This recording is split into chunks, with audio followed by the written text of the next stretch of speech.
ओमानिया health care centre भव्य उद्घाटन। गजपति जिला Raigarh block अंतर्गत पद्मपुर ठारे महिला और शिशु मानक स्वास्थ्य सेवा को सुदृढ़ करने पाई कंट्री निरोग आयुर्वेद एवं एमजीएमएपी ट्रस्ट मिलित आनुकूल्य रे ओमानिया हेल्थ केयर सेंटर भव्य उद्घाटन उत्सव अनुष्ठित हो जाइछि। ଏହି ବିଶେଷ କାର୍ଯ୍ୟକ୍ରମରେ ମୁଖ୍ୟ ଅତିଥି ଭାବେ ରାୟଗଡ଼ ଗୋଷ୍ଠୀ ଉନ୍ନୟନ ଅଧିକାରୀ ଶ୍ରୀଯୁକ୍ତ ସନ୍ତୋଷ କୁମାର ବାରିକ ଯୋଗଦେଇ ପ୍ରଦୀପ ପ୍ରଜ୍ୱଳନ ପୂର୍ବକ ଏହି ନୂତନ ସ୍ୱାସ୍ଥ୍ୟ କେନ୍ଦ୍ରର ଶୁଭ ଉଦ୍ଘାଟନ କରିଥିଲେ। ଏହି ଅବସରରେ ମହିଳା ଓ ଶିଶୁମାନଙ୍କ ପାଇଁ ସୁଲଭ ମୂଲ୍ୟରେ ଆୟୁର୍ବେଦ ଓ ଆଧୁନିକ ଚିକିତ୍ସା ସୁବିଧା ଯୋଗାଇ ଦେବା ଭଳି ଏକ ମହତ୍ ପ୍ରୟାସକୁ ମୁଖ୍ୟ ଅତିଥି ନିଜ ବକ୍ତବ୍ୟରେ ଉଚ୍ଚ ପ୍ରଶଂସା କରିଥିଲେ।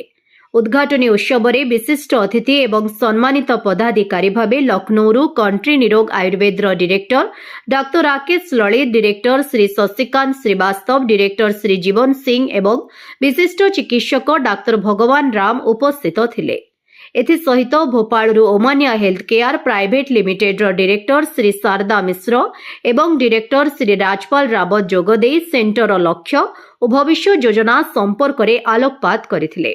कार्यक्रम को MGMAP trust chairman Shri Pradeep Kumar Kar परिचालना करिथिबा बेले ओमानिया हेल्थ केयर प्रोजेक्ट गजपतिर एरिया मैनेजर श्री साजन काउरी, मयूरभंजर सर्कल हेड श्री नकुल माटिया एवं Rayagada block project manager Kumari Suprabhat Sabar एवं श्री विश्वनाथ सबर प्रमुख उपस्थित रही समस्त व्यवस्था तदारक करथिले।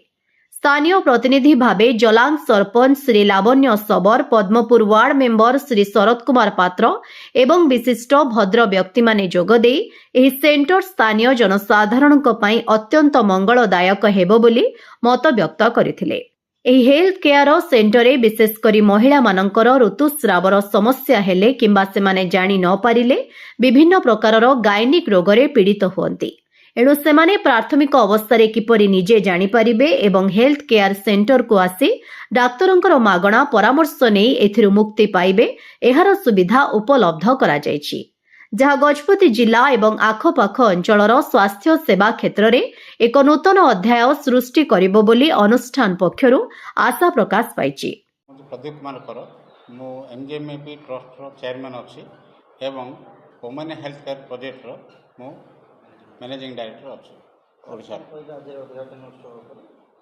आज आमर गजपति जिलार रायगढ़ ब्लॉक रे प्रथम करी आमे रायगढ़ ब्लॉक रो पद्मपुर गाँव रे आमे ओमानिया हेल्थ केयर सेंटर आमे खोलिचु, जोटा कि कम्प्लीटली आयुर्वेदिक उपर एटा सब चिकित्सा हम। आमर प्रत्येक पंचायत रे आमर माँ माने झील माने काम करेंगे, से प्रत्येक डोर टू डोर जाई से आयुर्वेदिक उपर से चिकित्सा माने माने सजेसन देवे कि आमर ये आयुर्वेदिक हेल्थ केयर सेंटर अच्छी आपंकर जेकोसी समस्या होकर स्पेशली गायनिक समस्या जो पीरियड जनित जो पीरियड प्रॉब्लम आपंकर जेकोसी गायनिक डिजीज बाहर तार केमती आप उपचार हो पार आयुर्वेदिकली मूलर केमती आम समाप्त करूँ ता उपरे प्रत्येक पंचायत रे आमर माँ माने झील मान जाकर काम कर। आयुर्वेद का एक केंद्र ओपन हुआ है जिसके माध्यम से लोगों को जागरूक किया जाएगा।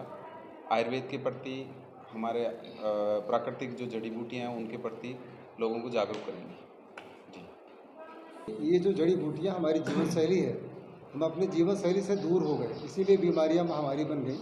और जब हम प्रकृति के करीब पुनः फिर से आएंगे तो निश्चित तौर पे जो महामारी है वो दूर हो जाएगी। तो ये आवश्यकता है आज के डेट में कि हम प्रकृति के करीब आएँ, जड़ी बूटियों को जाने पहचाने और जो हमारी परंपरा थी, जो हमारी संस्कृति थी, वो पुनः हम उसको अपनाएं। मो नाम थी साजन काउरी आम ओमानिया health care centre Gajapati coordinator भाव में काम करुचे। आमर मुख्य उद्देश्य है जे आम अंचल अनेक माँ भूणी मैंने स्त्री रोग उपर विशेषतः समस्या पड़ुंट जो मूल कारण हूँ जो ऋतुस्राव स्त्री रोग, तेणु से स्त्री रोग को जेपरी आम मूलर आम हटेबू माँ मान सुरक्षा देवु ता उद्देश्य आम वर्तमान गजपति जिलार ए रायगढ़ ब्लॉक अंतर्गत पद्मपुर ग्राम में एक नुआ भाव में ओमानिया हेल्थ केयर सेंटर ओपन करूँ। आमर विजन अच्छी आगो को सबू ब्लॉक रे करने आमर ऑलरेडी खजुरीपदा नुआगढ़ ब्लॉक बोलिक 18 तारिख सिलेक्शन होती। गजपति जिलूर टिकिली मांग रिपोर्ट, ओडिशा हाइलाइट समाचार।